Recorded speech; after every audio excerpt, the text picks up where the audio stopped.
수직 이착륙 기술에 대해서는 이미 현대 문명에서 다 사용하고 있습니다. 드론 택시 같은 것도 수직 이착륙하고 있고요.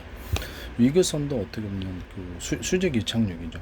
위그선도 수직 이착륙. 보통은 이렇게 헬리콥터 프로펠러 돌려서 이렇게 일반적으로는 하고 있는 것으로 알고 있습니다. 우주로 쏘는 그 우주선도 그렇죠. 밑에서 수직으로 분사해서 거기 내 땅을 태워도 되니까 분사를 하는 겁니다. 분사를 해서 이제 우주로 날리죠. 그것도 수직으로 어떻게 나릅니다.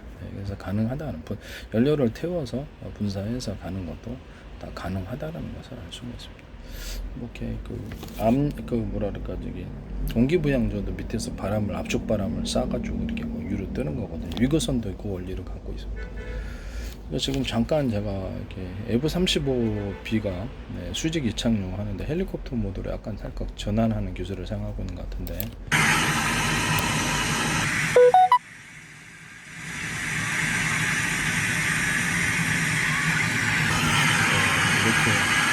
이렇게 F-35B가 항공모함에 착륙하기 위해서 수직 이착륙 기술로서 하는데 이건 영국의 해리어기도 수직 이착륙 기로 지금 사용하고 있고요.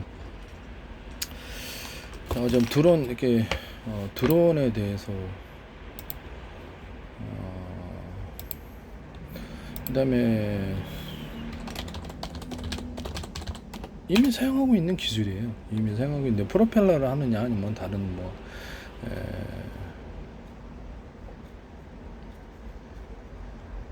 이렇게 수직 이착륙기에는 제트 엔진을 사용하는 영국의 해리어기, 틸 트로터 방식이 미국의 V22 오스프리 이런 것들도 다 이미 사용하고 있습니다. 이런 것들도 이미 사용하고 있다라는 것을 말씀드립니다. F-35B도 이렇게 프로펠러를 이용해서 이렇게 이미 수직 이착륙을 다 하고 있습니다. 위그선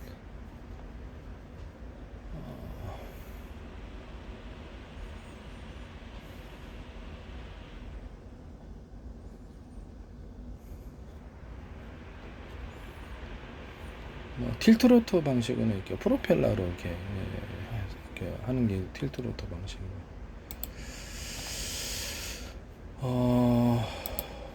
그럼 드론 택시도 그것도 수직 이착륙이죠. 프로펠러로. 그것도 이미 수직 이착륙 기술입니다.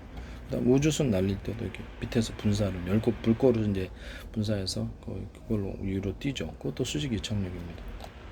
수직으로 이제 나른다는 뜻에서 그런 것이죠.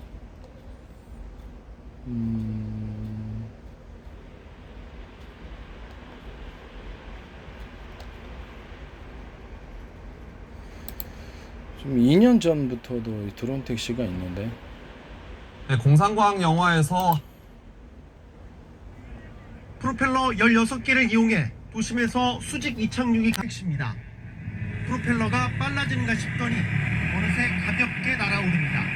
실제 사람은 타지 않았지만 성인 남성 80kg의 쌀포대를 싣고 비행해. 네, 이렇게 해서 유튜브만 봐도 이게 수직 이착륙 다 합니다. 일반적으로는 이게 프로펠러기로 하고요. 그 이상의 무게를 좀 항공모함 이렇게 약간 좀 더 무게가 많이 나갈 때는 이게 좀 무리가 있어요.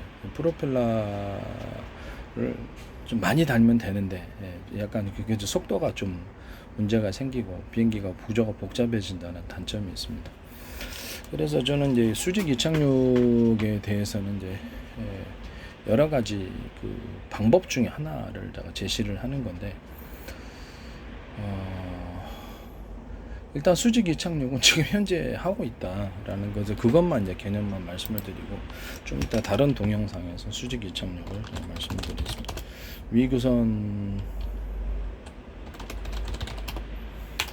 위그선에 대해서도 말씀을 드리겠습니다.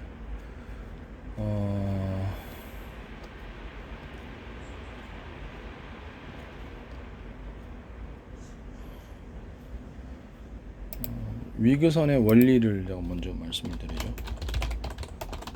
위그선도 이게 프로펠러로 나는데 바다 위에서 하죠.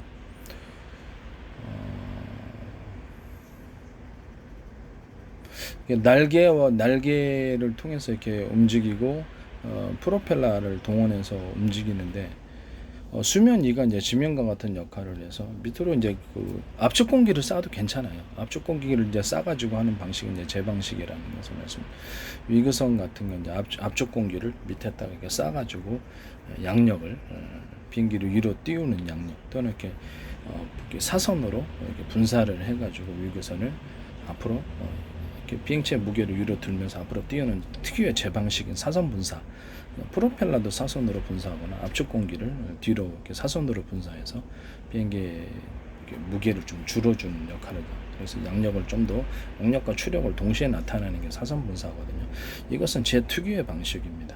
이게 이제 기술이라는 게인데 간단한 아이디어로 그 뭐냐면 팬티 하나에 구멍 뚫어가지고 이렇게 전세계 특허놨듯이 간단한 아이디어로 비행기를 수직 이착륙할 수 있으면서 동시에 이렇게 앞으로 비행체의 무게를 줄여주고 앞으로 이렇게 미끄러지듯이 이렇게 나갈 수 있게 하는 그런 기술이라고 생각하시면 돼요. 다음 동영상에서 지금 그 휴대폰에 약이 좀 떨어져서 휴대폰에 지금 충전을 해가지고 그 다음에 그걸 설명을 해드리겠습니다. 지금은 위그선도 약간 그 원리를 날개가 이제 수면에 가까워지게 띄어가지고 거기서 이제 이렇게 양력을 이렇게 지면에 이렇게 바람 같은 걸 불어가지고 프로펠러 같은 것도 이렇게 띄우는 그런 역할을 하고 있거든요. 공중에 살짝 떠서 가는 배가 이제 위그선인데 무리를 이제 스치듯이 날아갑니다. 이것도 어떻게 보면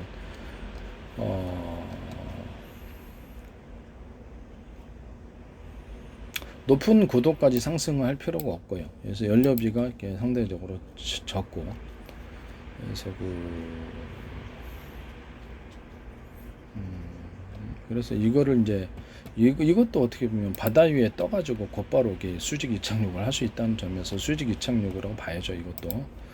그것도 헬리콥터도 그렇죠. 헬리콥터도 수직 이착륙하고 있어요. 헬리콥터도 수직 이착륙을 헬리콥터 모르시죠? 네, 다 아시잖아요. 헬리콥터도 수직 이착륙을 하는 기술에 들어갑니다. 그래서 이게 지금 헬리콥터는 이미 우리가 실생활 사용하고 있기 때문에 그것도 수직 이착륙을 다 하고 있다라는 것을 말씀을 드립니다.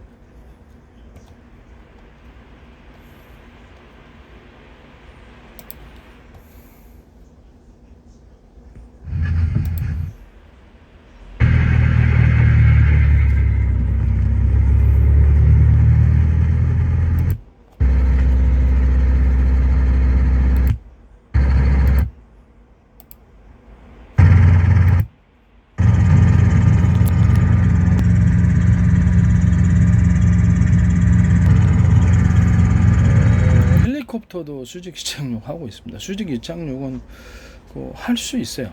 할 수 있습니다. 그래서 제 방식의 수직 이착륙은 그냥 하나의 또 다른 방법이 있다라는 그런 방향, 기술적인 방향에 있어서 다른 방식을 채택하고 있는 거지. 수직 이착륙 자체가 불가능한 건 아니다. 우주선도 연료 태워서 위로 띄우고 있습니다. 우주선 띄우는 장면을 보여드릴까요?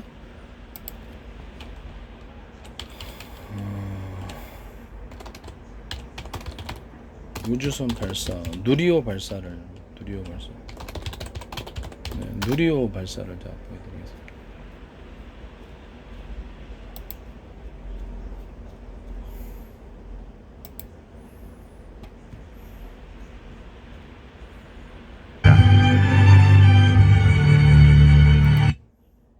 위성이 되는 거죠. 예. 그래서 본격적인 이제 오늘을 시작으로 성공 중 나눌 기회가 있었습니다.